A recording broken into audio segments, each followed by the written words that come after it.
There are two ways a ship program dies. One is loud. Scandals, hearings, somebody gets dragged. The other is quiet, a slow collapse of schedule, design, and trust, until one day the Navy just stops ordering ships. And that's what happened to the U.S. Navy's newest frigate. This was supposed to be the safe bet, a modern frigate built fast, based on a proven design, with less risk and fewer surprises. Instead, it became a textbook example of how low risk turns into new ship, one requirements change at a time. And here's the twist. After years of delays and mounting problems, reporting says the Navy moved to truncate the program after only a couple ships and pivot toward a new frigate approach based on the Coast Guard's Legend-class national security cutter. That's not a normal sentence. That's the Navy admitting something went seriously wrong. So today, we're doing a full autopsy. Not vibes, not government dumb.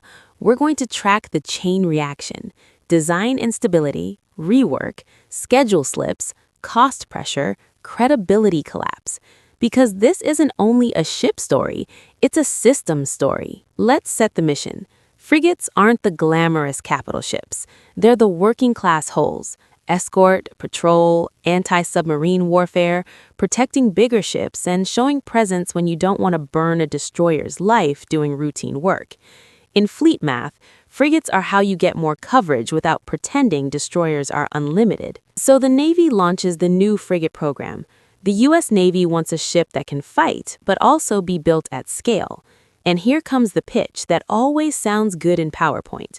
Start from a mature, existing parent design, then modify it just enough to meet U.S. needs. Less development time, less technical risk, faster deliveries. This is where the trap springs, because modify a design sounds like you're customizing a car. In warships, customization is surgery. You touch one system and 10 other systems move. Power, cooling, stability, topside weight, radar arcs, shock hardening, habitability, survivability, maintenance access, even how the ship rides through waves. This is why naval architecture is slow and unforgiving. Now, here's the first hard receipt.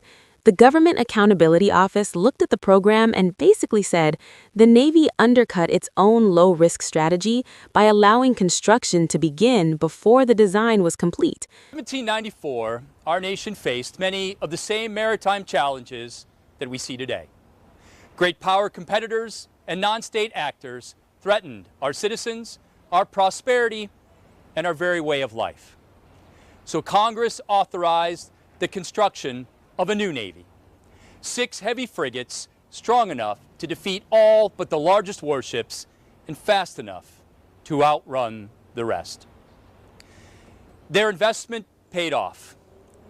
These American-designed and American-built warships won iconic early victories against the Barbary pirates and the French and British navies. They were so effective against the Royal Navy, the mightiest in the world at that time, that by the end of the first year of the War of 1812, British captains were ordered never to engage them in battle except at a 2-to-1 or greater advantage. Their unique design from live oak and southern yellow pine gave these ships the iron sides that made USS Constitution famous. Moreover, they were built in the finest American shipyards, like the one right here in Baltimore, which launched the original USS Constellation. The French called her the Yankee racehorse for her speed and the damage she immediately inflicted upon their fleet. Her successor, the ship I stand aboard today, was the last all-sail warship built for our Navy, incorporating timber from the original Constellation. She served our country faithfully from the Civil War well into the 20th century. A third ship, named Constellation, was laid down in 1920, but never completed in the peace following World War I. Finally, the fourth and last ship to carry the name Constellation was CV-64, a world-class supercarrier which stood the watch throughout the twilight struggle of the Cold War and struck the opening blows of the global war on terror. She was a mighty and revered ship of whom many in uniform today recall with pride. President George Washington personally selected the name Constellation. It refers to the constellation of stars that have adorned our flag from the original Circle of 13 to the 15 gracing the Star-Spangled Banner across the harbor above Fort McHenry to the 50 that fly from the mast of every Navy ship today. The number of stars on our nation's flag may have changed with every generation of Constellation, but her spirit and pride have endured and have never diminished from the luster and glory of her namesake in the heavens above. Culture, heritage, and pride in service above self are critical elements of our Navy capability. Our course for the future can be found within the foam of our wake. Our future success depends on leveraging history's lessons and the stories of those who sailed into harm's way to inspire the service of those who wear the uniform of the Navy today and those who will wear it tomorrow. The first USS Constellation and her sister ships established the U.S. Navy as an agile, lethal, and ready force for the 19th century, which is exactly what our next generation of frigates will do for the 21st.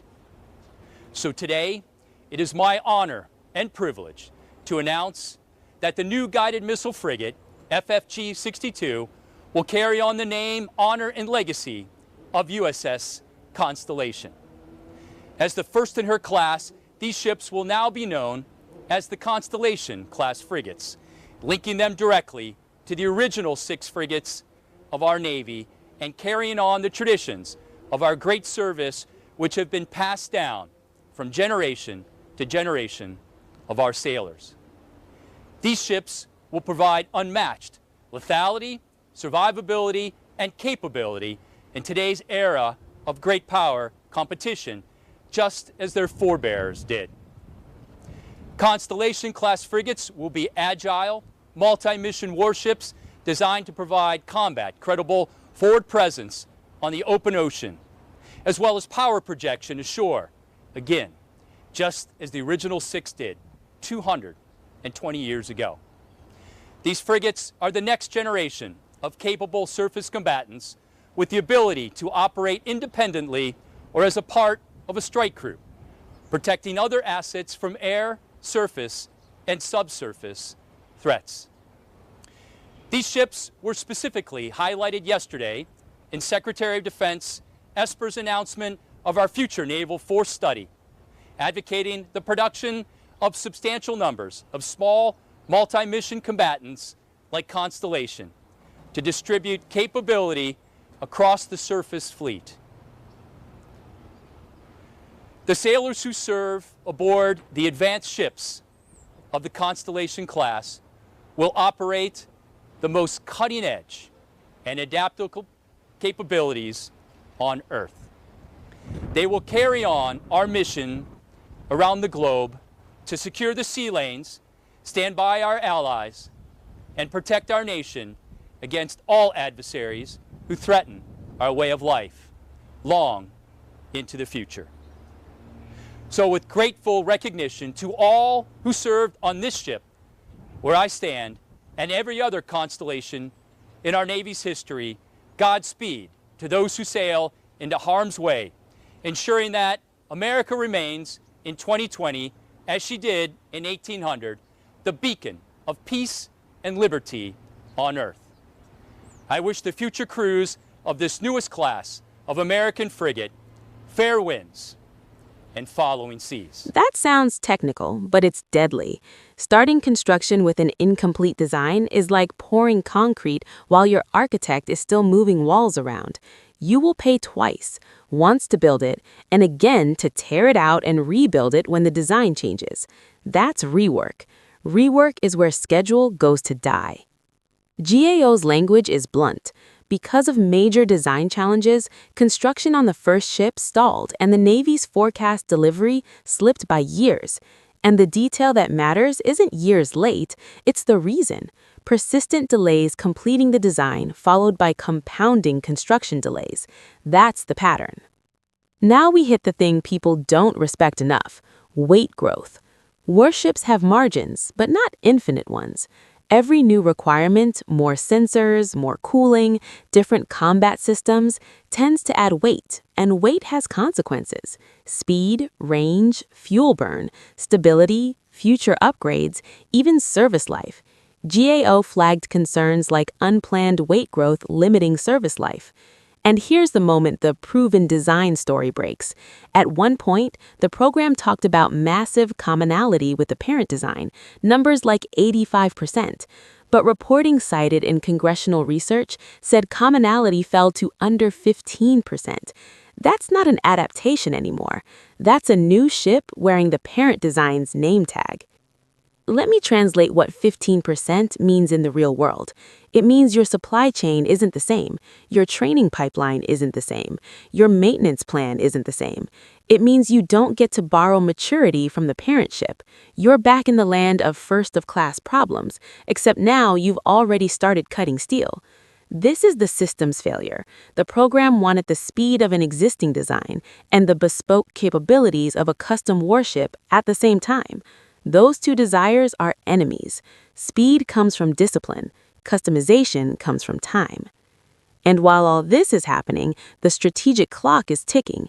Shipbuilding isn't like buying drones. You can't surge it overnight. Your shipyards have capacity limits, labor constraints, supplier constraints, and if a program stalls, it's not just a spreadsheet problem. It's a lost chunk of industrial momentum. That's why GAO keeps hammering design maturity across ship programs, because it's the root of schedule credibility. Now we get to the part where programs don't end.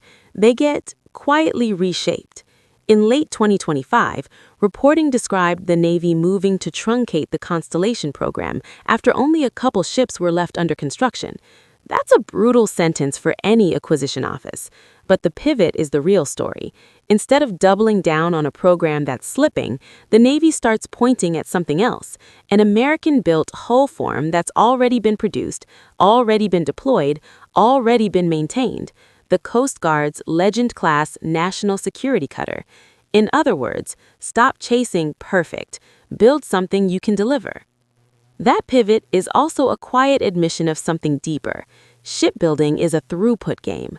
A ship that exists, even if it's not your dream ship, can deploy, show presence, escort, carry sensors, and contribute to fleet math. A ship that doesn't exist contributes nothing. You can't deter anyone with a slideshow. Now, don't mishear this. Basing a frigate on a cutter doesn't magically solve everything.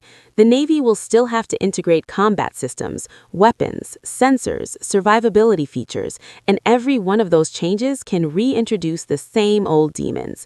But the core logic is sound. Start with a hull that's already real and protect the design from midstream chaos. This is where I'm going to give you the most important rule in shipbuilding, and it sounds boring, which is why people ignore it. You don't buy speed with optimism. You buy speed with frozen requirements. That's it. Freeze the design, build the ship, improve in later flights. So what did this program teach?